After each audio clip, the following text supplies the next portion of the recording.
అందరికీ వందనాలండి. మళ్ళొకసారి మనలందరినీ కూడా ఈ జూమ్ మీటింగ్ ద్వారా కలుసుకునే అవకాశం గొప్ప కృప దేవుడు చూపినందుకు వందనాలు చెల్లించుకుంటూ, ఈరోజు మూలవాక్యం అపోస్తలుడైన పౌలు రోమీయులకు రాసిన పత్రిక 2వ అధ్యాయం 13వ వచనం. రోమీయులకు రాసిన పత్రిక 2వ అధ్యాయం 13వ వచనం. ధర్మశాస్త్రం వినువారు దేవుని దృష్టికి నీతిమంతులు కారు గాని ధర్మశాస్త్రాలను అనుసరించి ప్రవర్తించే వారే నీతిమంతులుగా ఎంచబడుదురు. ధర్మశాస్త్రం వినువారు దేవుని దృష్టికి నీతిమంతులు కారు గాని ధర్మశాస్త్రమును అనుసరించి ప్రవర్తించే వారే నీతిమంతులుగా ఎంచబడుదురు. ప్రేమ మాడిన మా తండ్రి, ఇంతవరకు క్షేమంగా కాపాడిన పరమేశ్వర స్థుతినైన వందనాలు తండ్రి. మేమేమై ఉన్నామో కేవలం అది నీ ఉచితమైన కృపలనైనా తండ్రి. మరొకసారి మేమంతా చేరి నీ వాక్యం ధ్యానించిన భాగ్యం, నీ సన్నిధి అనుభవించగలిగే భాగ్యం మాకు దయచేసినందుకు వందనములు. దయగల మా ప్రభు, ఇదిగో తండ్రి, ప్రారంభంలో చిన్న ఇంటరప్షన్ నాయన, చిన్న డిస్టర్బెన్స్ వచ్చినప్పటికీ నీ కృప చేత నాయన దాన్ని సరి చేసినందుకు వందనాలు నాయన. చివరి వరకు ఏ రకమైన ఆటంకం లేకుండా కాపాడండి. దయగల మా ప్రభు, రోమా సంఘానికి రాసిన పత్రిక నాయన, ఆనాటి రోమాలో ఉన్న యూదులు అన్యులకు మాత్రమే కాదు కానీ వింటున్న ప్రతి ఒక్కరికి, మా అందరికీ కూడా రాసిన పత్రికగానే మేము భావించి తండ్రి, మాలో ఉన్న లోపములనైనా మేము సరిచేసుకునే భాగ్యం దయచేయమని నాయన, ఆధ్యాత్మిక మర్మములు మీరే వెల్లడి చేయమని, నన్ను ఒక బోరగా వాడుకోమని, వాక్యం ధ్యానిస్తూ నాకు వింటున్న ప్రతి ఒక్కరికి నీ యొక్క పరిశుద్ధాత్మ నడిపింపు దయచేసి వింటున్న వారికి వినగల చెవి, గ్రహించగల మనసు, ఆచరించగలిగే హృదయం దయచేయమని, అదేవిధంగా నీ సిలువు చాటు నన్ను మరుగుపరిచి నాయన ఆశగల ప్రాణాన్ని తృప్తిపరిచే దేవుడు కాబట్టి తండ్రి, నాయన ఎవరెవరికి ఏ వాక్యం కావాలో, ఏ రకమైన ఆదరణ నీ వాక్యం ద్వారా పొందాలో అట్టి వాక్యం నీ పరిశుద్ధాత్మ నడిపింపు ద్వారా కుమ్మరించమని, కార్యాంతమని నేను బహుగా స్తుతించిన వాక్యం దయచేయమని మా ప్రభువును నీ ప్రియ కుమారుడని యేసుక్రీస్తు ద్వారా వేడుకుంటున్నాం తండ్రి, ఆమేన్. ఈరోజు మళ్ళీ మనంతా కలిసి ఇలా ధ్యానించిన భాగ్యం అనుగ్రహిస్తున్నందుకు దేవునికి మరొకసారి వందనాలు చెల్లించుకుంటూ, లాస్ట్ వీక్ మనం రోమీయులకు రాసిన పత్రిక 1వ అధ్యాయం ధ్యానించుకున్నాం. అందులో నీతిమంతుల విశ్వాస మూలమైన జీవించుననే మూల వాక్యాన్ని తీసుకుని మనం ధ్యానించుకున్నాం. మరి ఇంట్రడక్టరీ పార్ట్ అది కూడా కలిపి చెప్పడం వల్ల కొంచెం స్పీడ్ గా చెప్పవలసి వచ్చింది. ఈ విశ్వాస మూలమున జీవించును అనేది పాత నిబంధనలు కూడా హబక్కు గ్రంథం 2వ అధ్యాయం 4వ వచనంలో అక్కడ వ్రాయబడింది. నీతిమంతుడు విశ్వాస మూలమున బ్రతుకును అని ఉంది అక్కడ ఓల్డ్ టెస్టిమెంట్ లో. అక్కడ హబక్కుకు ప్రవక్త ఇశ్రాయేల్ జరుగుతున్నటువంటి అన్యాయం గురించి, వారు దోచుకుని పడే విధానాన్ని, వాళ్ళు ఎక్స్‌ప్లాయిట్ చేయబడుతున్న విధానాన్ని బట్టి చాలా చింత నొందుతూ ఇశ్రాయేలీల రక్షణ కోసం ఎదురు చూచే ప్రవక్త, ఆయన గోపురపు ప్రవక్త అని కూడా అంటారు. ఆ ప్రవక్త దేవుడి దగ్గర, ఏంటి తండ్రి ఇశ్రాయేలీలు ఈ విధంగానే దోచుకొని పడాలా అని చెప్పి ఆయన వేదన వెల్లడి చేసినప్పుడు, అక్కడ 3 అధ్యాయాల్లో చాలా చక్కటి మాటలు ఉంటాయి హబక్కు గ్రంథంలో. ఆయన అంటాడు, నీతిమంతుడు విశ్వాసం మూలమున బ్రతుకునంటే చుట్టూ ఉన్న పరిస్థితులు ఏ విధంగా ఉన్నప్పటికీ, ఎవరు దోచుకున్నా, ఎవరు దోచుకొనబడకపోయినా కూడా నీతిమంతుడైన వాడు నిలిచి ఉంటాడు అని చెప్పి ఆ వాక్యానికి అర్థం బ్రతుకును అని చెప్పి, అది భౌతికపరమైన జీవితాన్ని గురించి వాళ్ళు అర్థం చేస్తున్నారు. కానీ దేవుడు 2 రకాలుగాను కూడా చెప్పాడు, భౌతికపరమైన జీవితం, అదే విధంగా ఆధ్యాత్మిక జీవితం కూడా. హబక్కుకు చివరికి చాలా సంతోషంతో, నా లేళ్లు వినకపోయినా, నా ద్రాక్ష తోట ఫలించకపోయినా, నా అంజూరపు చెట్లు పూయకపోయినా కూడా నేను దేవుని యందు విశ్వాసం ఉంచుతాను అంటాడు చివరి వచనాల్లో హబక్కుకు రాసిన గ్రంథం 3వ అధ్యాయం. అంటే నోవాహు జీవితాన్ని మనం పరిశీలించినప్పుడు చుట్టూ ఉన్న పరిస్థితులు ఎట్లా ఉన్నప్పటికీ, నోవాహు ఎట్లాగైతే నీతిమంతుడిగా తీర్చబడి కుటుంబాన్ని రక్షించుకున్నాడో, అదే విధంగా చుట్టూ ఉన్న పరిస్థితులు ఏమైనప్పటికీ దేవుని యందు విశ్వాసం గల నీతిమంతుడు రక్షింపబడును అని చెప్పి ఆ సందర్భంగా చెప్పడం జరిగింది. ఇక రోమీయులకు రాసిన పత్రిక 1వ అధ్యాయంలో పౌలు గారు చెప్పిన సందర్భం, అక్కడ యూదులకి కొంచెం అతిశయం. అంటే ఏంటంటే, మేము మాత్రమే రక్షింపబడటానికి మేము మాత్రమే యోగ్యులు, దేవోక్తులు మాకు ఇవ్వబడినాయి, ధర్మశాస్త్రం మాకు ఇవ్వబడింది, యేసుక్రీస్తు మాలోంచే వచ్చాడు కాబట్టి మేము మాత్రమే రక్షింపబడటానికి అర్హులము, మేము సున్నతి కలిగిన వారము కాబట్టి మేము మాత్రమే రక్షింపబడతామని చెప్పి వారిలో ఒక అతిశయం ఉంది. అందుకనే పౌలు గారు గ్రీసు దేశస్థుడని, యూదుడని, స్త్రీ అని, పురుషులని ఏ భేదం లేదు అని చెప్తూ మీ అందరికీ నేను రుణపడి ఉన్నానని చెప్తాడంటే సువార్త నేను అందరికీ ప్రకటించాలి దేవుడు నన్ను పిలిచిన పిలుపుని బట్టి అని చెప్తూ నీతిమంతుడు విశ్వాస మూలమున జీవించును అని చెప్తాడు. ఇదే మాట మనం గల్తీలు రాసిన పత్రికలో పౌలు గారు రాసిన పత్రికలో 3:11 చూస్తే ధర్మశాస్త్రం మన పాపాలను ఎత్తి చూపుతుంది కానీ ధర్మశాస్త్రం క్రియల ద్వారా రక్షణ పొందటం అనేది ఎవరి వల్ల కాదు. కాబట్టి విశ్వాసం మూలమనే మనం రక్షణ పొందుతాం, జీవిస్తాం. ధర్మశాస్త్రం ఎంత వరకు అంటే మనం చాలాసార్లు జ్ఞాపకం చేస్తున్నాం. ఒక థర్మామీటర్ మన ఒంట్లో ఉన్న ఉష్ణోగ్రతని అంటే ఆ ఫీవర్ ఉన్నటువంటి స్థితిని తెలియజేస్తే గాని ఫీవర్ తగ్గించే మార్గం థర్మామీటర్ మనకి ఎట్లాగైతే చెప్పదో అలాగే ధర్మశాస్త్రం కూడా ఒక థర్మామీటర్ లాంటిది. మనలో ఉన్నటువంటి పాపాన్ని చెప్తుందే తప్పించి రక్షించే అవకాశం ధర్మశాస్త్రానికి లేదు. ఒకవేళ ధర్మశాస్త్రపు క్రియలన్నీ నేను చేస్తున్నానని ఎవరైనా భావించినట్టయితే ఆ ధర్మశాస్త్ర అనుసారంగానే మీరు ధర్మశాస్త్రానుసారంగా మీరు తీర్పు పొందుతారు. అంటే ధర్మశాస్త్రం చెప్పినట్టు తూచా తప్పకుండా మీరు పాటించారా లేదా అని చెప్పి తీర్పు ఉంటుంది. మనందరికీ తెలిసి ఎవరు కూడా పాటించలేము కాబట్టి ఏ ఒక్కరూ ధర్మశాస్త్రం ద్వారా రక్షింపటం అనేది ఉండదు. కాబట్టి అక్కడ పౌలు గారు అంటాడు గల్తీలు రాసిన పత్రికలో ధర్మశాస్త్రం వల్ల ఎవరు కూడా రక్షింపబడరు కానీ విశ్వాసం మూలమనే జీవిస్తారు అని చెప్పి. ఇదే మాటని హెబ్రీ పత్రికలో 10:38 కూడా అక్కడ మాట్లాడటం జరిగింది. నా ఎదుట నీతిమంతుడైన వాడు విశ్వాసం మూలమున జీవించును. జాగ్రత్తగా విన్నట్టయితే నా ఎదుట నీతిమంతుడైన వాడు విశ్వాస మూలమున జీవించును. అదే అంటారు కదా హెబ్రీ పత్రిక, రోమిలికి రాసిన పత్రిక కొంచెం లోతుగా ఉంటాయి వాక్యాలని చెప్పి నా ఎదుట నీతిమంతుడైన వాడు. నిమ్రోదు గురించి మనం చూస్తాం ఆదికాండంలో. నిమ్రోదు దేవుని ఎదుట పరాక్రమశాలి. అలాగే నా ఎదుట నీతిమంతుడు, నా ఎదుట యథార్థవంతుడు కొంతమంది గురించి దేవుడు చెప్పడం జరిగింది. నోవాహును కూడా నా ఎదుట నీవు యథార్థవంతుడుగా ఉన్నావు అని చెప్పడం జరిగింది. అలాగే నా ఎదుట నీతిమంతుడు అయిన వాడు విశ్వాసం మూలమున జీవించును. దీనికి మనం చూసినట్టయితే అబ్రహాం జీవితాన్ని మనం చూస్తే అబ్రహాము విశ్వాసులకి తండ్రి అని ఎప్పుడు ప్రకటించబడింది? ముందు అతడు దేవుని నమ్మాడు. అబ్రహాము దేవుని నమ్మెను, అది అతనికి నీతిగా ఎంచబడిను. నమ్మాడు కాబట్టి తన కుమారుని ఒక్కగానొక్క కుమారుని వాగ్దాన పుత్రుని దేవుడికి ఇవ్వటానికి ఏమాత్రము వెనుతీయలేదు. నా ఎదుట నీతిమంతుడైన వాడు విశ్వాసం మూలమున జీవిస్తాడని చెప్పి విశ్వాస క్రియలు చేస్తాడన్నాడు ఆయన. కాబట్టి అక్కడ అబ్రహాము అంతకంతకు విశ్వాసం అభివృద్ధి చెంది విశ్వాస క్రియలు చేశాడు. ఇది ఈ 4 వచనాలు కూడా పరిశుద్ధ గ్రంథంలో ఆయా సందర్భాల్లో విశ్వాస మూలమున జీవించడం అంటే ఏంటో కూడా వివరించి చెప్పటమైంది. అదే విధంగా రోమిలికి రాసిన పత్రిక 1వ అధ్యాయంలో రోమా సంఘాన్ని పౌలు గారు అప్రిషియేట్ చేసిన విషయం ఏంటంటే మీ విశ్వాసము ప్రపంచం అంతా కూడా ప్రచురింపబడుతుంది, అందరూ కూడా అప్రిషియేట్ చేస్తున్నారు అంటాడు. ఎందుకంటే ఆ రోజుల్లో కైసర చక్రవర్తిని దేవుడుగా పూజించమన్నప్పుడు యూదులు ఏమాత్రం దాన్ని అంగీకరించకుండా మేము యెహోవా దేవుణ్ణి ఆరాధిస్తామని చెప్పి వాళ్ళు నిలిచి ఉన్నారు. దానివల్ల చాలా మంది చాలా నష్టపోయారు. అయినప్పటికీ కూడా వాళ్ళు అలా నిలిచి ఉన్నారు కాబట్టి అనేక రకాల ఒత్తిళ్లు వాళ్ళ మీద వచ్చినా కూడా ఆ రాజుని చక్రవర్తిని ఆరాధించకుండా నిజ దేవుణ్ణి ఆరాధించారు కాబట్టి వారి యొక్క విశ్వాసము ప్రపంచం అంతా కూడా వెల్లడైందని చెప్పి పౌలు గారు అంటారు. ఇక 3వ విషయానికి వస్తే ఆ అధ్యాయంలో దుర్నీతి పరుల గురించి ఆయన చెప్పడం జరిగింది. దుర్నీతి అంటే దైవ వ్యతిరేకమైనటువంటి నీతి. దేవుడు ఉన్నాడని తెలిసినా కూడా దేవుడికి చెందవలసిన మహిమను దేవుడికి ఇవ్వకుండా ప్రకృతిని పూజించారు. అదేవిధంగా ఈ కాలంలో ఏ రకమైనటువంటి జనులు ఉన్నారో ఆయన చివరి వచనాల్లో చెప్పడం జరిగింది. అది 1వ అధ్యాయంలో మనం చూస్తే.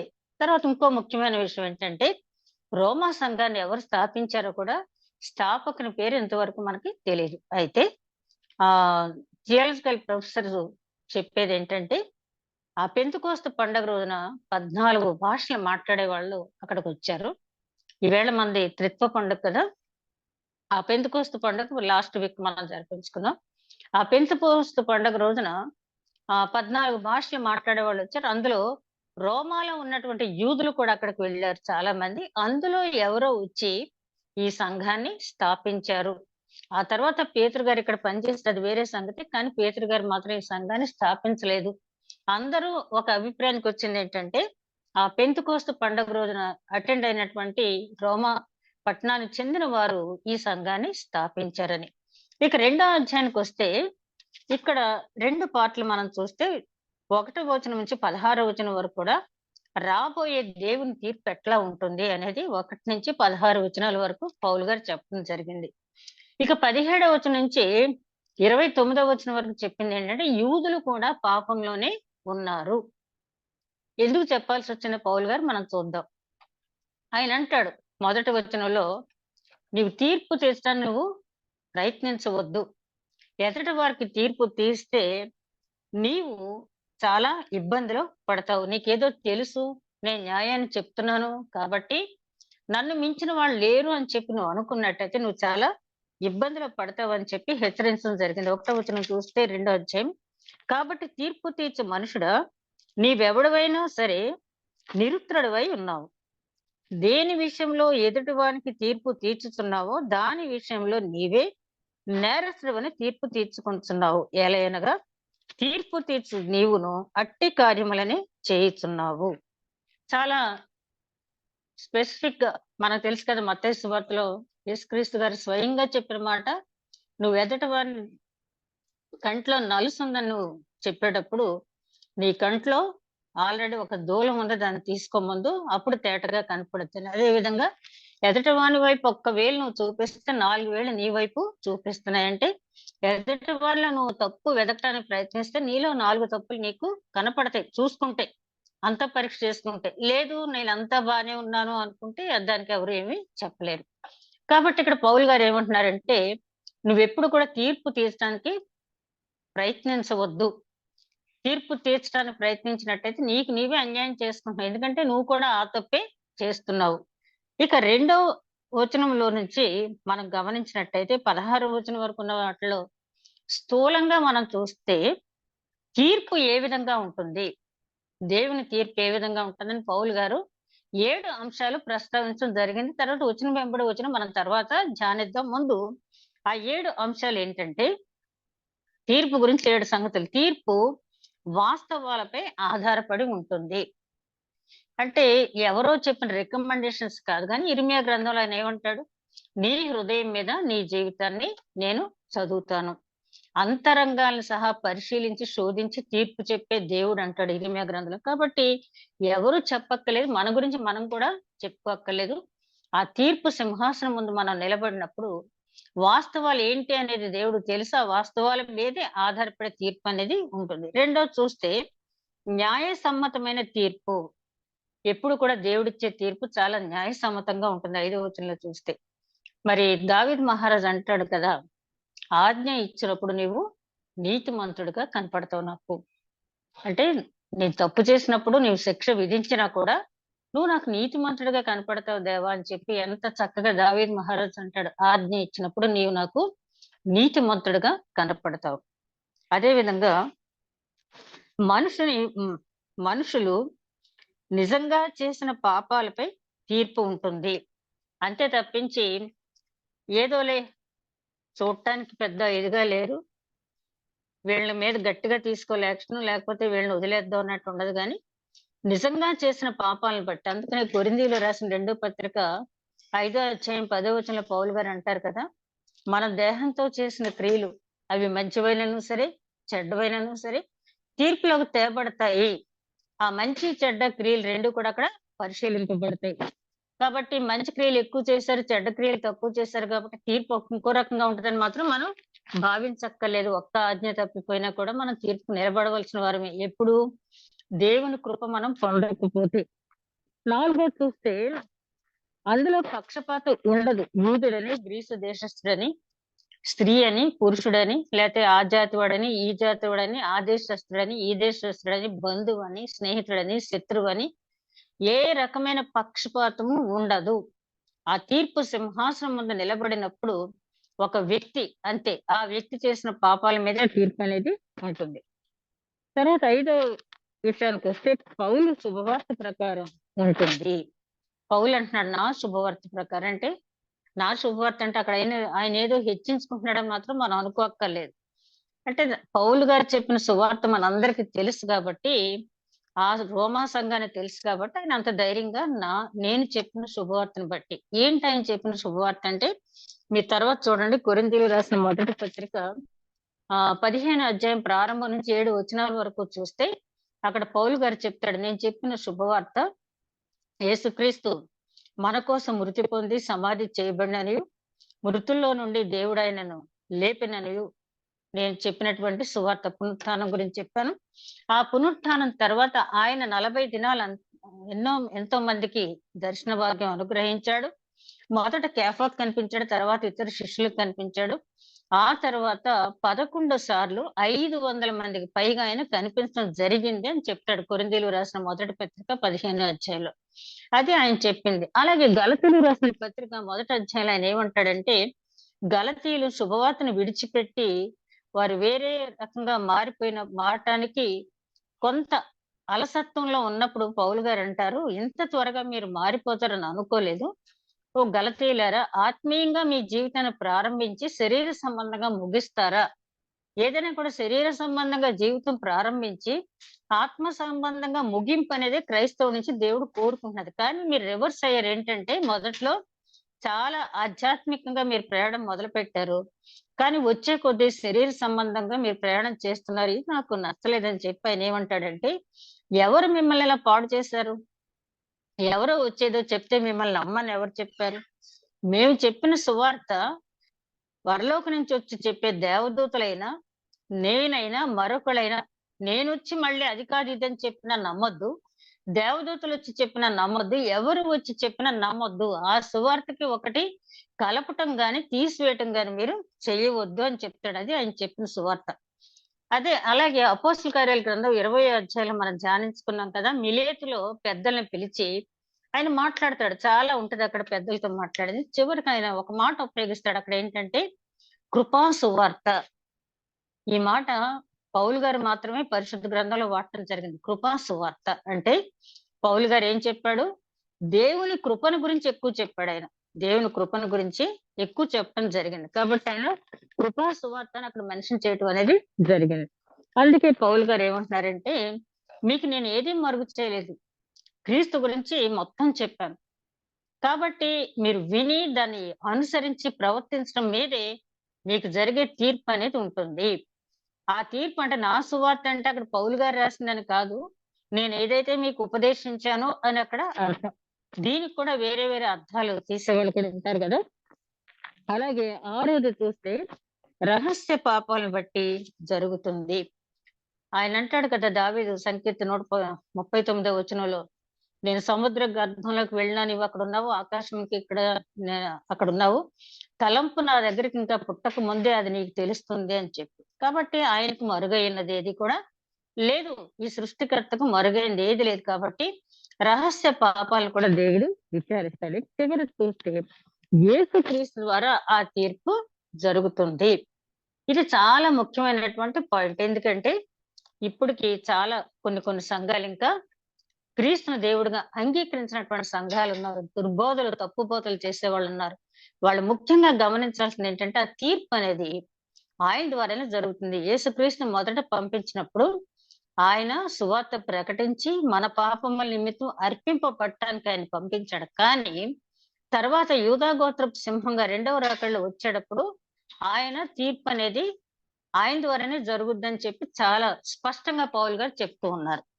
ఈ 7 రకాలైనటువంటి మాటలు మనం గుర్తుపెట్టుకుంటే రోజులో ఒక్కసారైనా తీర్పు అనేది ఈ రకంగా జరుగుతుంది అని జ్ఞాపకం పెట్టుకుంటే ఆ ఆజ్ఞల నుంచి మనం తొలగిపోకుండా ఉండటానికి అవకాశం ఉంటుంది. అదే విధంగా ఇంత గొప్ప రక్షణ నిర్లక్ష్యం చేయవద్దు అని హెబ్రీ పత్రికలో 2వ అధ్యాయం 3వ వచనంలో చెప్తాడు ఆయన. ఆయన నామములో ఉన్న అంశాలను మనం కోల్పోతున్నాం. హెబ్రీ పత్రికలోను అలాగే నిర్గమకాండం 34 అధ్యాయం 6 వచనంలో మోషే యేసు దేవుణ్ణి అడుగుతాడు కదా! నిన్ను చూడాలని ఉంది అన్నప్పుడు ఆయన బండ సందులో నుంచి వెళ్ళిన తర్వాత ఆయన నామమును ప్రకటిస్తాడక్కడ. దీర్ఘశాంతము, దయ, కరుణ అన్నీ కూడా ఆ నామంలో ఉంటాయి. ఎప్పుడైతే మనం రక్షణ నిర్లక్ష్యం చేశామో, ఆయన అనుగ్రహించే కృపను మనం కోల్పోతున్నాము. అది పౌలు గారు అక్కడ చెప్తున్నారు. ఇక్కడ మనం గమనించాల్సిందేంటంటే, పౌలు గారి ఆవేదన ఏంటంటే, యూదులు వాళ్ళేదో చాలా హెచ్చు స్థాయిలో ఉన్నామని చెప్పి, వాళ్ళకి వాళ్ళే మోసం చేసుకుంటున్నారు. వాళ్ళకి వాళ్ళే అన్యాయం చేసుకుంటున్నారు. ఆ సహోదరులు నష్టపోవటం ఇష్టం లేక పౌలు గారు అంత చక్కగా ఆయన వివరించి చెప్తున్నారు. అదే విధంగా ఉగ్రత దినం వారి పాపానికి వారి మీద వ్యతిరేక సాక్ష్యం పలుకుద్దంటే, వారి పాపం వారి మీద వ్యతిరేక సాక్ష్యం పలుకుద్ది ఉగ్రత దినంలో. ఎవరు కూడా వాళ్ళని రక్షించలేరు. అందుకని ఆయన అంటాడు కదా! దేవుడు అనుగ్రహించే ఈ క్రింది వచనాలు మనం గమనించినట్లయితే 2వ అధ్యాయంలో 4వ వచనం చూస్తే 3వ వచనం నుంచి తీర్పు తీర్చుతూ వాటిని చేయుచున్న మనుషుడా, నీవు దేవుని తీర్పును తప్పించుకొందువు అని అనుకుంటువా? లేదా దేవుని అనుగ్రహము మారు మనసు పొందుటకు నిన్ను ప్రేరేపించుతున్నదని ఎరుగక ఆయన అనుగ్రహ ఐశ్వర్యమును, సహనమును, దీర్ఘశాంతమును తృణీకరించదవా? పౌలు గారు ఎంత చక్కగా చెప్తున్నారంటే, దేవుడు నీకు అనుగ్రహం చూపిస్తా ఉంటే నువ్వు దాన్ని నిర్లక్ష్యం చేస్తున్నావు. అనుగ్రహం అనే మాట దగ్గర ఆయన ఇంకో మాట కూడా చేర్చాడు. అనుగ్రహ ఐశ్వర్యము. అంటే ఈ లోకంలో మనకున్న ఐశ్వర్యాలన్నిట్లికంటే కూడా దేవుడిచ్చే అనుగ్రహము అనే ఐశ్వర్యము చాలా గొప్పది. ఐశ్వర్యాన్ని ఎవరు కూడా ఇవ్వలేరు ఆయన తప్పించి. అంత గొప్ప ఐశ్వర్యము దేవుడు నీకు ఇస్తా ఉంటే, నువ్వెందుకు నిర్లక్ష్యం చేస్తున్నావు? అనుగ్రహం దేవుడు ఎందుకు ఇస్తున్నాడు నీకంటే, మారు మనసు పొందాలని నీకు సమయం ఇస్తున్నాడు. నీ పట్ల కనికరం చూపిస్తున్నాడు. నీ పట్ల కరుణ వాత్సల్యం చూపిస్తున్నాడు. నీ పట్ల దీర్ఘశాంతం చూపిస్తున్నాడు. దాన్ని నువ్వు చులకనగా ఎంచుకున్నట్టయితే తీర్పు అనేది తప్పకుండా వస్తది. అప్పుడు ఎవరు కూడా నిన్ను రక్షించలేరు. నీ పాపమే నీకు వ్యతిరేకంగా సాక్ష్యం అనేది పలుకుద్ది. ఎప్పుడైతే నువ్వు చులకనగా చూసావో, నువ్వు అనుగ్రహం పొందే అవకాశాన్ని నువ్వు కోల్పోతున్నావు అని చెప్పి ఆయన హెచ్చరిస్తూ ఉన్నాడు. ఈ హెచ్చరిక కూడా ఆయన చాలా వాత్సల్యంతోటి ఒక రకమైన బాధతో ఆయన హెచ్చరిస్తూ ఉన్నాడు ఆ సంఘస్థితిని. తర్వాత దేవుని న్యాయమైన తీర్పు బయలుపరచబడు దినమందు నీకు నీవే ఉగ్రతను సమకూర్చుకొనుచున్నావు. ఉగ్రత ఎవరు సమకూర్చుకుంటున్నారు? మనకు మనమే. దేవుడు అనుగ్రహం చూపించే సమయంలో కాసేపు కళ్ళు మూసుకుని ఊరుకుంటే, ఆ తర్వాత ఆ ఉగ్రత నుంచి మనం తప్పించుకోలేము. ఆ ఉగ్రత పాత్ర ఆయన కుమ్మరించడం మొదలుపెట్టిన తర్వాత మనం ఏదో సాకు పెట్టి తప్పించుకుంటానికి అవకాశం లేదు. ఎప్పుడు తప్పించుకోగలం అంటే ఆయన కృప పొందినట్లయితేనే మనం తప్పించుకోగలం. ఆయన ప్రతి వానికి వాని క్రియల చొప్పున ప్రతిఫలం ఇచ్చును. ఇక్కడ చూడండి పౌలు గారు చెప్పినప్పుడు యాకోబు గారు కూడా క్రియాసహితమైన విశ్వాసం కావాలన్నాడు. ఇక్కడ పౌలు గారు కూడా ముందు యాకోబు గారి పత్రిక అసలు పరిశుద్ధ గ్రంథాలు వద్దన్నారని అని చెప్పి మార్టిన్ లూథర్ గారు నీతిమంతుడు విశ్వాస మూలమున జీవించును అని పరిశుద్ధ గ్రంథం చెప్తూ ఉంటే, యాకోబు గారేంటి క్రియాసహితమైన విశ్వాసం కావాలంటున్నాడు. కాబట్టి ఇది కాంట్రవర్సీ అవుతుందేమో పౌలు గారు చెప్పిన దానికి దీనికి. కాబట్టి దీన్ని మనం పెట్టకుండా ఉంటే మంచిది అనుకున్నారు. కానీ ఆ సభ్యులంతా జ్యూరీ మెంబర్స్ అంతా కూడా యాకోబు పత్రికని వాళ్ళు సపోర్ట్ చేసి పెట్టడం జరిగింది. అదేం చిన్న మిస్‌అండర్‌స్టాండింగ్. యాకోబు గారు కేవలం క్రియలతోటే మనం రక్షింపబడతాం యాకోబు గారు అనలేదు.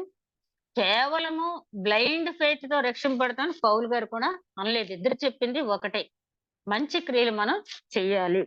అదే ఇక్కడ చెప్తున్నాడు. ప్రతి వానికి వాని క్రియల చొప్పున ఫలమిచ్చును. సత్క్రియలు ఓపికగా చేయుచు మహిమను, ఘనతను, అక్షయతను వెదకు వారికి నిత్య జీవం వచ్చును. సత్క్రియ ఇది పెద్ద టాపిక్ అన్నమాట. సత్క్రియ అంటే దేవుడు మెచ్చే క్రియ. మనుషులు కొన్ని కొన్ని పనులు చేసినప్పుడు మనల్ని మెచ్చుకుంటారు. కానీ దేవుడు మెచ్చే క్రియలు కొన్ని ఉన్నాయి. సత్క్రియ అనే మాట మనకి పరిశుద్ధ గ్రంథంలో మొట్టమొదటిగా ఎక్కడ ఉపయోగించబడిందంటే, ఆదికాండం 4వ అధ్యాయం 7వ వచనంలో కయీనును ఉద్దేశించి దేవుడు అన్న మాట. నీవు సత్క్రియలు చేసిన యెడల నీ ముఖం అలా నేలకు చిన్నబుచ్చుకోవాల్సిన అవసరం లేదు అంటే, నువ్వు గిల్టీగా ఫీల్ అవ్వాల్సిన అవసరం లేదు. కాబట్టి నువ్వు సత్క్రియ చేయలేదు అని చెప్పి. అందుకనే హేబెల్ చివరికి అంటాడు, దేవుని సన్నిధి నుంచి దూరంగా వెళ్ళిపోతాడు. నీ సన్నిధి నుంచి నన్ను వెళ్ళగొట్టావు అంటాడు. ఎవరు వెళ్ళగొట్టారు? అతనే. నీతిమంతుల సభలో పాపులు నిలువరు అన్నాడు. అది కీర్తనకారుడు మొదటి సంకీర్తనలోని. కాబట్టి కయ్యను నిలవలేక వెళ్ళిపోయాడు దేవుని సన్నిధి నుంచి. నువ్వు నన్ను వెళ్ళగొట్టావు అంటున్నాడు. అంటే అతని క్రియలే అతన్ని దేవుని సన్నిధి నుంచి వెళ్ళగొట్టేలాగా చేశాయి. సత్క్రియలు అనే దానికి ఎఫెసీయులకు రాసిన పత్రిక 2వ అధ్యాయంలో మనం గమనించినట్లయితే 9వ వచనంలో అది క్రియల వల్ల కలిగింది కాదు కనుక ఎవరినూ అతిశయపడటానికి వీల్లేదు. మరియు వాటి యందు మనం నడుచుకొనవలెనని దేవుడు ముందుగా సిద్ధపరిచిన సత్క్రియలు చేయుటకై మనము క్రీస్తు యేసునందు సృష్టింపబడిన వారమై ఆయన చేసిన పని అయి ఉన్నాము. అంటే రక్షింపబడిన వారికి, ఈ మాట మనం చాలా జాగ్రత్తగా గమనించుకోవాలి. కొరింథీయులకు రాసిన 2వ పత్రిక 5వ అధ్యాయం 17వ వచనంలో అక్కడ పౌలు గారు అంటారు కదా, ఎవడైనాను క్రీస్తు యందు ఉన్నాడేలా వాడు నూతన సృష్టి. అంటే నూతన సృష్టి అంటే మనం ఏదో మన ఆకారాలు మనకేం మారిపోవు, కానీ మన మాట, మన పలుకు, మన క్రియ అన్ని కూడా మారిపోవాలన్నమాట. దేవుడు జక్కయ్య ఇంట్లో ప్రవేశించగానే జక్కయ్యలో ఏ విధమైనటువంటి మార్పు వచ్చిందో రక్షణ పొందిన మనలో కూడా ఆ రకం. అంటే జక్కయ్య అంతకుముందు ఏదైనా దాన ధర్మాలు చేసి ఉండొచ్చు, తన చేతికి వచ్చింది చేసి ఉండొచ్చు, కానీ అక్కడ జక్కయ్య ఏమంటాడు, నేను ఎవరి దగ్గర అన్యాయంగా తీసుకుంటే 4 గింతలు చెల్లిస్తానంటే ధర్మశాస్త్రాన్ని నెరవేర్చాడు అక్కడ. అదే విధంగా నా ఆస్తిలో సగం బేదలకి ఇస్తాను. ఈ పనులు దేవుడు మెచ్చేవి. అలాగే మత్తయి సువార్తలో కూడా మనకు తెలుసు కదా, 23వ అధ్యాయంలో ఆయన అంటాడు కదా, నా తండ్రి చేత ఆశీర్వదింపబడిన వారులారా అని చెప్పి, వాళ్ళు ఆకలితో ఉన్న వారికి భోజనం, వస్త్రహీనులకు వస్త్రం, దాహంతో ఉన్నారు దాహం. వాళ్ళు పరదేశులుగా ఉన్నప్పుడు పరామర్శించారు, రోగులుగా ఉన్నప్పుడు పరామర్శించారు, వారు చెరసాల్లో ఉన్నప్పుడు పరామర్శించారు. ఇవన్నీ కూడా దేవుడు మన కోసం ఏర్పాటు చేసినటువంటి క్రియలు. మిషనరీస్ జీవితం తీసుకున్నట్టయితే వారు వారు చేసిన ప్రతి క్రియ కూడా సత్క్రియ. వారు చేసిన ప్రతి క్రియ కూడా సత్క్రియ. అదే విధంగా ఇంకా తీతుకు రాసిన పత్రికలు కనుక మనం చూసినట్టయితే, తీతుకు రాసిన పత్రికలు ఇంకా కొంచెం వివరంగా అక్కడ ఇవ్వటం జరిగింది. తీతుకు రాసిన పత్రిక ఆయన చెప్పినటువంటి మాట, సత్క్రియలందు ఆసక్తి కలిగిన ప్రజలు తన కోసరము పవిత్రపరచుకుని తన సొత్తుగా చేసుకున్నటకు తన్ను తానే మన కొరకు అర్పించుకున్న. చాలా భావగర్భితమైనటువంటి మాట. అంటే మన సత్క్రియలు చేయాలి. మనం చేసే క్రియల ద్వారా పరలోకమందున తండ్రి మహిమపరచబడాలి. అదే కదా మత్తయి సువార్త 5వ అధ్యాయం 16వ వచనంలో ఆయన చెప్తాడు, మీరు చేసే సత్క్రియలను బట్టి పరలోకమందున మీ తండ్రి మహిమపరచబడాలి. కాబట్టి మనం సత్క్రియలు చేయాలి. ఆ సత్క్రియలు ఎవరు చేయాలి? ఆయన ముందుగా ఏర్పాటు చేసినటువంటి జనం చేయాలి. అయితే వాళ్ళు అలా డైరెక్ట్ గా చేయటానికి లేదు, కానీ వాళ్ళని ముందు పరిశుద్ధపరచాలి. ఎవరు పరిశుద్ధపరుస్తారు? యేసుక్రీస్తు రక్తమే మనల్ని పరిశుద్ధపరుస్తుంది కదా. లేవి కాండంలో కూడా అంటాడు కదా, నేను పరిశుద్ధును మీరు పరిశుద్ధులుగా ఉండండి అని. ఆ క్రింది వచనంలో అంటాడు, మిమ్మల్ని శుద్ధీకరించే దేవుడను నేనే. అంటే మనకు మనం శుద్ధీకరించుకోలేము, ఆయనే మనల్ని శుద్ధీకరించాలి. కాబట్టి సత్క్రియలు మన చేత చేయించడానికి ఆయన ఏం చేశాడంట, ముందుగా మనల్ని ఏర్పాటు చేసుకుని మన సత్క్రియలు చేయటానికి ముందు మనల్ని శుద్ధి చేశాడు. ముందు మనల్ని శుద్ధి చేసి పవిత్రపరిచి సత్క్రియలు చేయటానికి మనల్ని పంపించాడు. అంటే మన ద్వారా సత్క్రియలు చేయటానికి ముందుగా ఆయన తనను తాను అర్పించుకున్నాడు.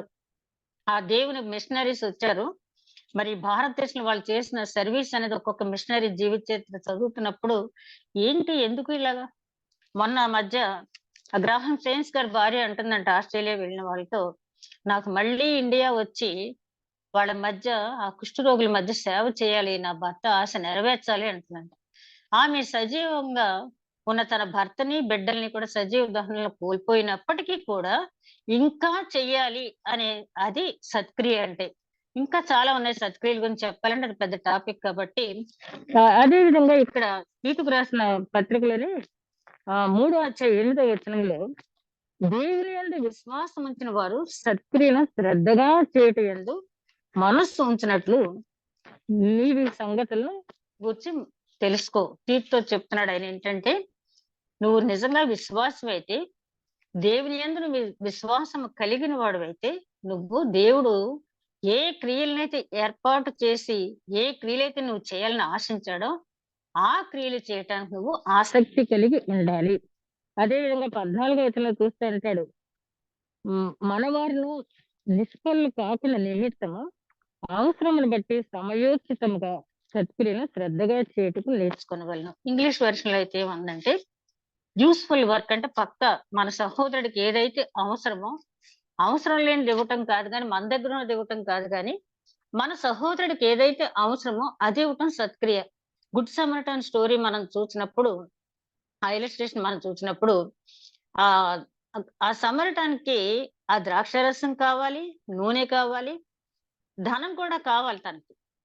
ఏదో ఒక జత వస్త్రాలు అక్కడ ఇచ్చేసి వెళ్ళిపోలేదు కానీ, ఆ ధనం ఇచ్చాడు, ఆయిల్ ఇచ్చాడు, ద్రాక్షారసం ఇచ్చాడు, వస్త్రాలు ఇచ్చాడు.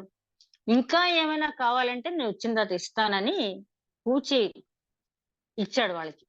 అది సత్క్రియ అంటే. అంటే ఎదటి వ్యక్తి సహోదరుడు ఏది అవసరంలో ఉన్నాడో అది దేవుడు మన దగ్గర నుంచి ఆశించేది. భారతదేశంలో విద్య, వైద్యం అనేది చాలా అవసరం అప్పట్లో మిషనరీస్ వచ్చేటప్పుడు. కాబట్టి వాళ్ళు దాని మీద కాన్సంట్రేట్ చేశారు. తర్వాత ఏమైంది?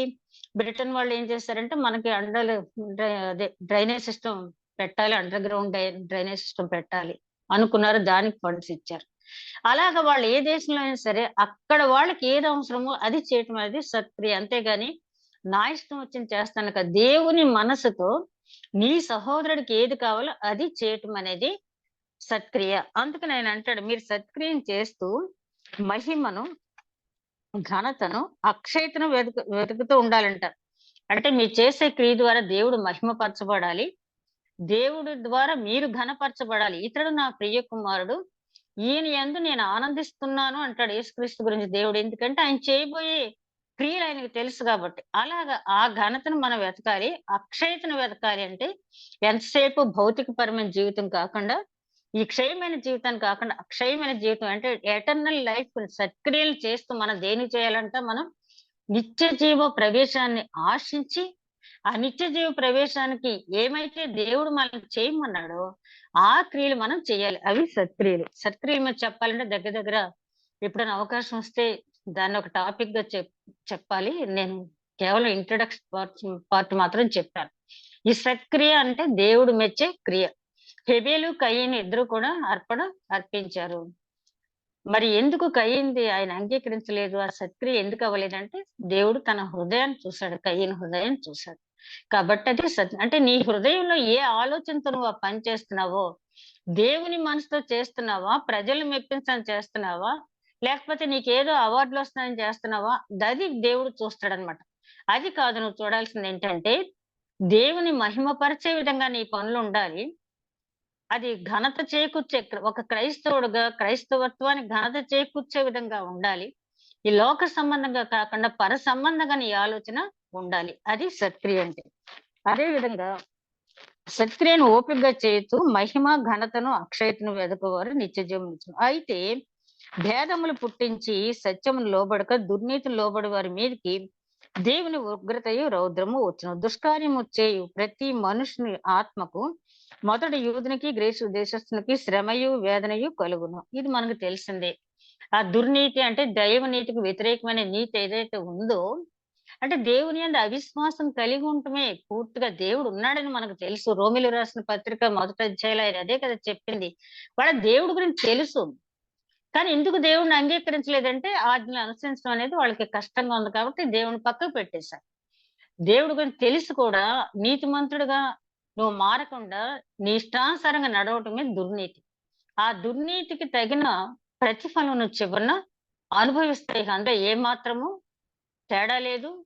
ఏ మాత్రం ఆలోచించవలసిన సందేహం కూడా లేదు. ఇక ఆ ఉగ్రత గురించి చెప్తూ మొదట యూదునికి, తర్వాత గ్రీసు దేశస్తునికి. అంటే ఒకే తప్పు ఇద్దరు చేసినా కూడా శిక్ష అనేది ముందు ఎవరు పడద్ది? యూదుడికి. ఎందుకంటే ధర్మశాస్త్రం వాళ్ళకి ఇవ్వబడింది, దేవోక్తులు వాళ్ళకి ఇవ్వబడినాయి, అన్ని ఆధిక్యతలు వాళ్ళకి ఇవ్వబడినాయి. కాబట్టి దుర్వినియోగం చేయటంలో మొట్టమొదట ఎవరు చేశారు? యూదులు చేశారు. వాళ్ళు అనుసరించి ఉన్నట్టయితే మిగిలిన వాళ్ళు కూడా అనుసరించేవాళ్ళు. నువ్వు అనుసరించకపోవటం వల్ల నువ్వు ప్రక్క వాళ్ళని కూడా చెడగొట్టావు. నువ్వు చెడిపోవటమే కాకుండా. కాబట్టి ఆ శిక్ష అనేది నీకు ముందు ఉంటుంది. తర్వాత అన్యుడికి, గ్రీసు దేశస్తుకి ఉంటుందని చెప్తున్నాడు. అదే విధంగా దేవునికి పక్షపాతం లేదు. ధర్మశాస్త్రం లేక పాపము చేసిన వాడును, ధర్మశాస్త్రము లేక నశించును. ధర్మశాస్త్రం లేకుండా అసలు ధర్మశాస్త్రం అంటే ఏంటో తెలియకుండా పాపం చేశారనుకోండి, ధర్మశాస్త్రం దగ్గర తీర్పు లేకుండానే అతను చేసిన పాపాన్ని బట్టి అతను నశిస్తాడు. అయితే పాపం అనేది ఎలా తెలుస్తది? ధర్మశాస్త్రం రాకముందు పాపం ఎలా తెలిసింది? ఆజ్ఞాతిక్రమం. ఆజ్ఞ లేదు అక్కడ. దేవుడి మాటే ఆజ్ఞ. ఆయన ఏమంటాడు? ఇది తినొద్దు, ఇది తింటే చచ్చెదవు అన్నాడంటే, దేవుడు చెప్పిన మాటకు వ్యతిరేకంగా చేయటమే పాపం. అక్కడ ధర్మశాస్త్రం అని కాదు. దేవుని వాక్కే అక్కడ ధర్మశాస్త్రం. కాబట్టి ధర్మశాస్త్రం నాకు లేదు. అసలు ధర్మశాస్త్రం అంటే నాకేంటో తెలీదు. నా పాపాన్ని ఎలా శిక్షిస్తారని అడగటానికి ఆ రోజుల్లో వాళ్ళకి కూడా లేదు. ఎందుకంటే నువ్వు చేసే తప్పని నీకు తెలుసు. తెలిసే చేసావు కాబట్టి ఆ శిక్ష నీకు ఉంటుంది. అదే విధంగా ధర్మశాస్త్రం కలిగిన వారే పాపము చేసిన వారందరూ ధర్మశాస్త్రానుసారంగా తీర్పు నొందుదురు. చేతిలో ధర్మశాస్త్రం పట్టుకుని ధర్మశాస్త్రం అంతా అవపోసన పట్టి, ఇప్పుడు చాలా మంది బైబిల్ రిఫరెన్స్ టక్ టక్ చెప్తారు కదా, అలాగా యూదులు కదిపితే గబ్బ గబ్బ చెప్పేసేవాళ్ళంట. వాళ్ళు వినటంలోనూ చదవటంలోనూ కంఠస్థం చేయటంలో కూడా ప్రావీణ్యత పొందారు. అనుసరించడంలోనే లేదు వాళ్ళకి. కాబట్టి ధర్మశాస్త్రం నీ చేతిలో ఉంది.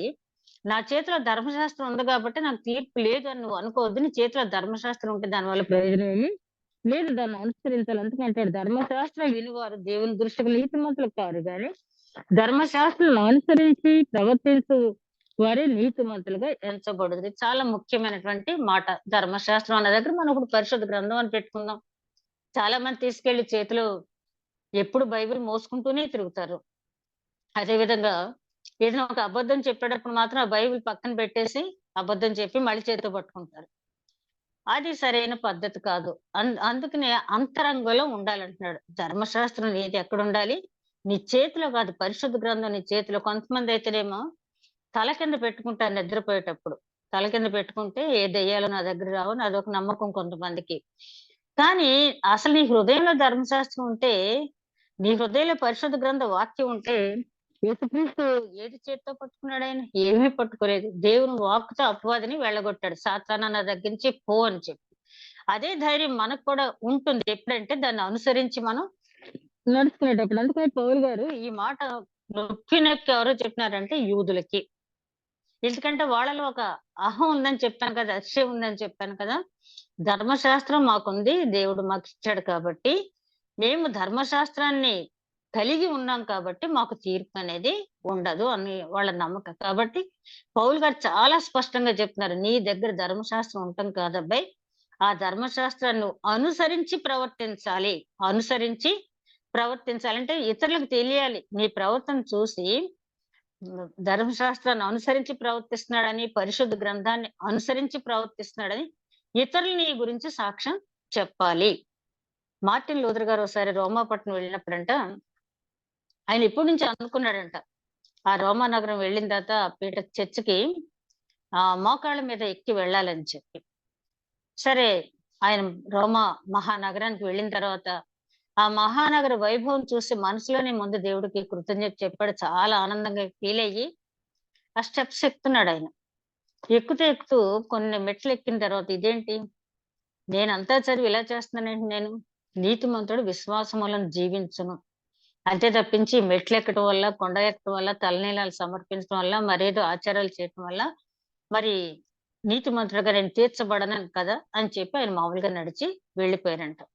ఆ చూచిన వాళ్ళు ఏమనుకుంటారు, మార్టిన్ లూథర్ గారు మోకాళ్ళ మీద ముందు నడిచొచ్చారు, తర్వాత ఏంటి నడిచి వెళ్ళిపోతున్నాడు, ఎవరిని అడిగితే అప్పుడు ఆయన చెప్తాడు, ఈ మోకాళ్ళ మీద వెళ్ళటం వల్ల నేనేమి రక్షింపబడను, నా హృదయంలో దేవుని మీద విశ్వాసం అనేది ఉండాలి. కాబట్టి నేను నడిచెళ్ళినా, పరిగెత్తుకెళ్ళినా, స్లోగా వెళ్ళినా, ఎలాగ వెళ్ళినా అంతరంగంలో నేనేమై ఉన్నాను అది మాత్రమే దేవుడు చూస్తాడు అని చెప్పి. కాబట్టి ఆయన అంటున్నాడు, ధర్మశాస్త్రం అనేది లేకపోతే పరిశుద్ధ గ్రంథం అనేది నీ హృదయంలో ఉండాలి, దాన్ని అనుసరించి నువ్వు ప్రవర్తించాలి. నిన్ను చూసిన వారందరూ నువ్వు చెప్పుకోవటం కాదు, ఇతరులు నీ గురించి చెప్పాలి అని చెప్పాడు.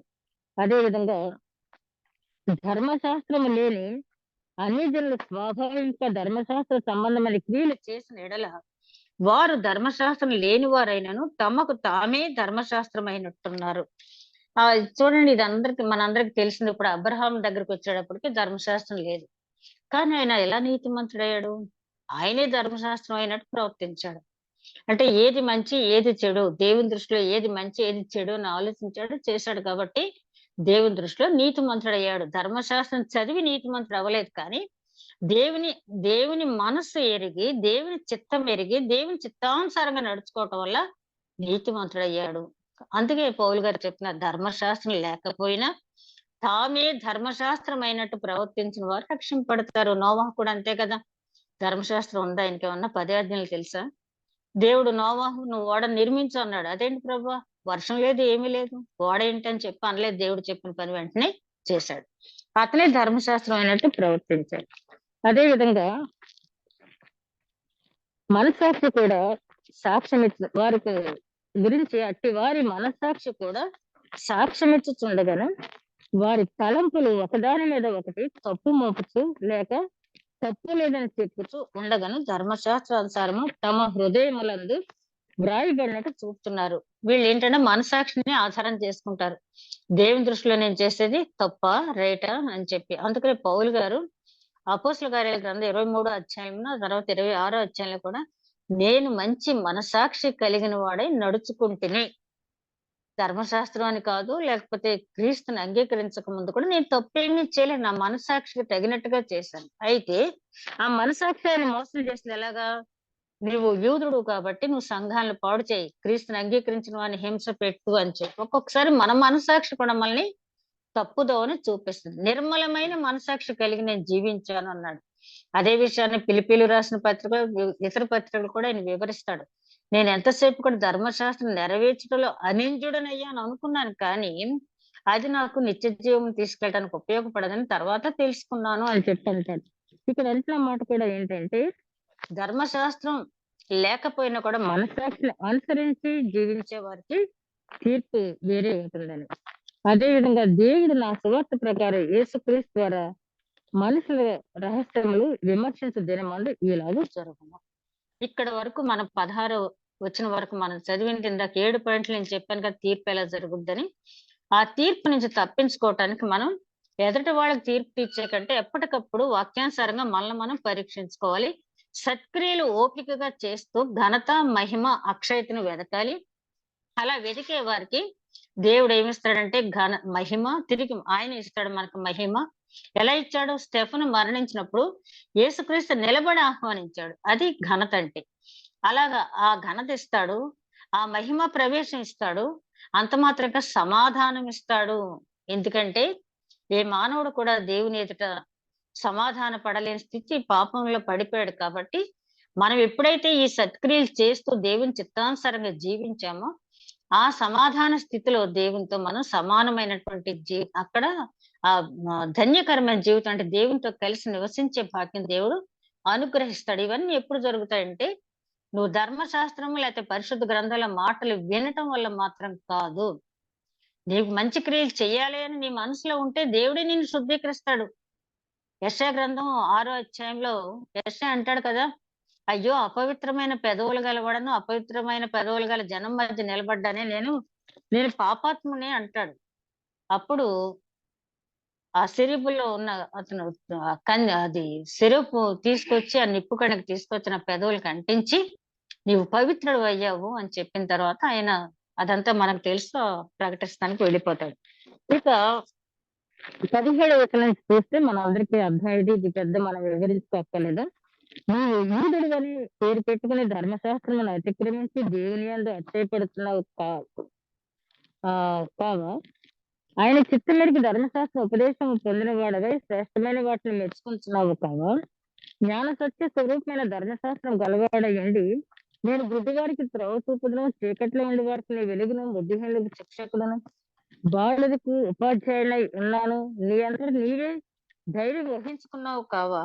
ఆయన అంటున్నాడు ధర్మశాస్త్రాన్ని చూపించి అందులో మంచి విషయాలను పొగుడుతున్నావు.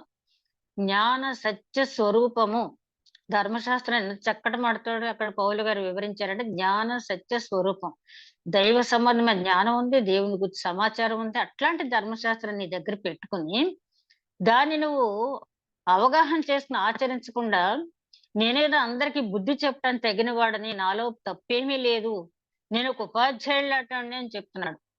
అలాగే నువ్వు ఆశ్రయిస్తున్నావు కావా? దొంగిలవద్దు అని ప్రకటించు, నీవు దొంగలుగా దొంగిలదువా? వ్యభిచరించవద్దని చెప్పు, నీవు వ్యభిచరించవా? విగ్రహములు అసహించుకొని నీవు గుళ్ళను దోచెదవా? ధర్మశాస్త్రమందు అతిశయించి నీవు ధర్మశాస్త్రం మీరుట వల్ల దేవుని అవమానపరచెదవా అని అవమానపరచెదవా? వ్రాయబడిన ప్రకారము మిమ్మును బట్టియే కదా యేసు దేవుని నామము అన్యజనుల మధ్యను దూషింపబడుచున్నది. నీవు ధర్మశాస్త్రం అనుసరించి ప్రవర్తించువాడు వైతివా? సున్నతి ప్రయోజనకరమును కానీ ధర్మశాస్త్రమును అతిక్రమించిన వాడు వైతివా? నీ సున్నతి కాకపోవును. చాలా చాలా అంటే విలువైన మాట ఇది. మొదటి మాట ఏంటంటే, మిమ్మల్ని బట్టే కదా నా నామం అన్యజనుల మధ్య దూషింపబడుతుంది. యెహెజ్కేలు గ్రంథం 36 అధ్యాయం చదవని తర్వాత మీరు అక్కడ మనం ఏ రకంగా ఇశ్రాయేలు దేవుడి నామాన్ని దూషింపబడేటట్టు చేశారో, దేవుడు ఎట్లా పరితాపం చెందాడో, వాళ్ళు ఏ దేశానికి వెళ్ళినా వీళ్ళు యెహోవా జనులు కదా ఎట్లా ఉన్నారేంటి అన్నప్పుడు, అయ్యో నా బిడ్డలను బట్టి నా నామం దూషింపబడుతుందని చెప్పి వాళ్ళు మళ్ళీ తిరిగి స్వస్థలాన్ని తీసుకొచ్చి శుద్ధ జలం మీ మీద జల్లుతాను అని చాలా కండిషన్స్ అక్కడ ఉంటాయి, 13 కండిషన్స్.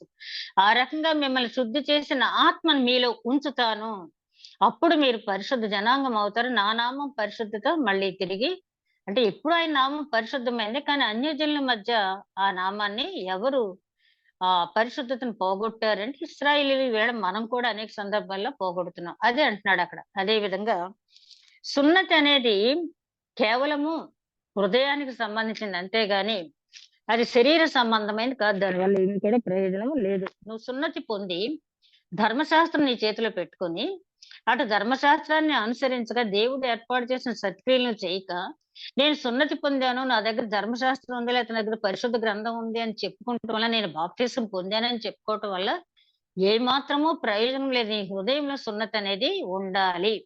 హృదయంలో సున్నతి ఉన్నవాడే దేవునికి అంగీకార యోగ్యమైనటువంటి వ్యక్తి అవుతాడు.